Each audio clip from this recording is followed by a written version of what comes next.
Iran के राष्ट्रपति इब्राहिम रईसी की सोमवार को हेलीकॉप्टर हादसे में मौत हो गई और शुक्रवार को उनके शव को सुपुर्दे खाक कर दिया गया। एक तरफ इब्राहिम रईसी की मौत को लेकर देश में शोक का माहौल है, वहीं उनकी पत्नी जमीले अल-मोलहोदा भी चर्चा में आ गई हैं। जमीले के चर्चा में आने की खास वजह है, जमीले के व्यक्तित्व में कई ऐसी बातें हैं जो आपको चौंका सकती हैं। पूरे देश में जमीले ऐसी महिला हैं जो उदारवादी भी हैं और कट्टरपंथी भी। दरअसल जमीले एक यूनिवर्सिटी में प्रोफेसर हैं। ईरान में पिछले जितने भी राष्ट्रपति हुए उनमें किसी की भी पत्नी सोशली इतनी एक्टिव नहीं थी जितनी जमीले हैं। वो कई बार सार्वजनिक मंचों पर अपने पति इब्राहिम के साथ दिखाई दी हैं। ये हाल तब है जब ईरान में नियम काफी कट्टरपंथी माने जाते हैं।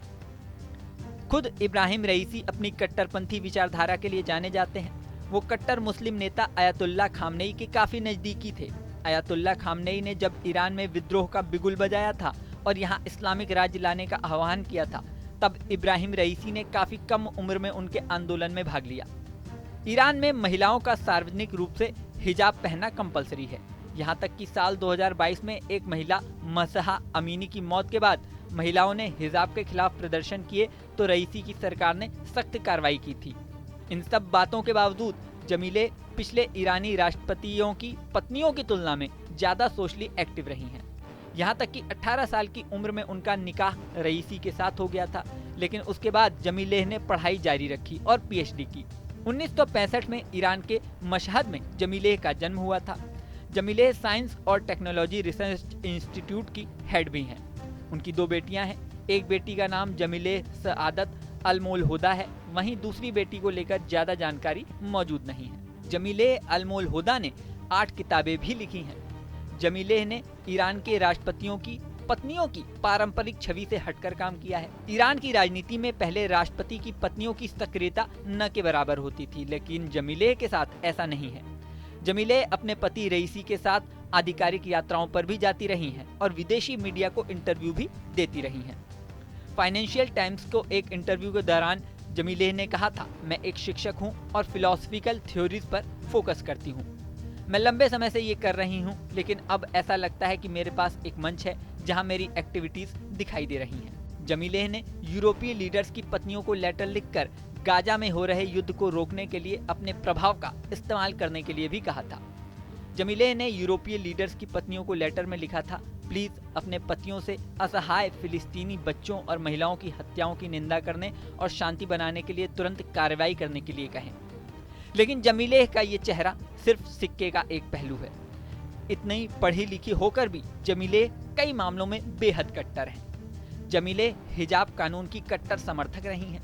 जब ईरान की महिलाओं ने हिजाब कानूनों पर सख्ती से विरोध किया, तब जमीले ने सार्वजनिक रूप से इस नियम का बचाव किया। जमीले ईरानी महिलाओं के सिर ढकने की समर्थक हैं। यही नहीं, उनका मानना है कि एक महिला की सबसे पहली भूमिका माँ और पत्नी बनना होती है।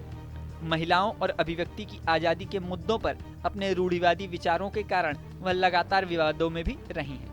एक रैली के दौरान जमीले ने कहा था, महिलाओं का स्त्रीत्व कहीं खो गया है और महिलाएं पुरुषों की तरह व्यवहार करती हैं। ये यूरोपीय सभ्यता की विरासत थी।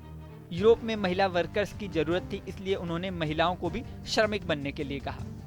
एक टीवी चैनल को दिए इंटरव्यू में जमीले ने कहा था, हम चाहते हैं कि औरतें औरतों की तरह ही रहें। वे मर्द क्यों बनना चाहती हैं? हमें पुरुषों की तरह पढ़ाई लिखाई और कामकाज क्यों करना है? हम उनकी तरह क्यों रहें? ये तो हिंसा का ही एक रूप है।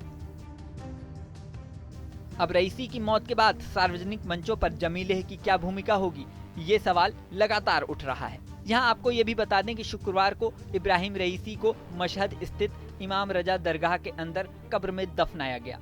इस दरगाह में शिया समुदाय के 8वें इमाम भी दफन हैं। इस मौके पर बड़ी संख्या में लोग मौजूद थे और उन्होंने काले कपड़े पहने हुए थे। हालांकि उनके जनाजे में उतनी भीड़ शामिल नहीं थी जितनी साल 2020 में बगदाद में अमेरिकी ड्रोन के हमले में revolutionary guard general Qasem Soleimani के मारे जाने के बाद जनाजे में उमड़ी थी। इसके पीछे रईसी को लेकर लोगों की भावनाएं भी संकेत करती हैं। रईसी सरकार ने साल 2022 में मसहा अमीनी की मौत को लेकर हुए प्रदर्शनों के दौरान सख्त कार्रवाई की थी, जिसे लेकर लोगों में गुस्सा था। अमीनी को ईरान में महिलाओं के लिए अनिवार्य हिजाब नहीं पहनने के लिए हिरासत में लिया गया था। ऐसे हालातों में जमीले को लेकर चर्चा और भी ज्यादा बढ़ गई है। इस वीडियो में फिलहाल इतना ही। बने रहिए न्यूज नेशन के डिजिटल प्लेटफॉर्म पर।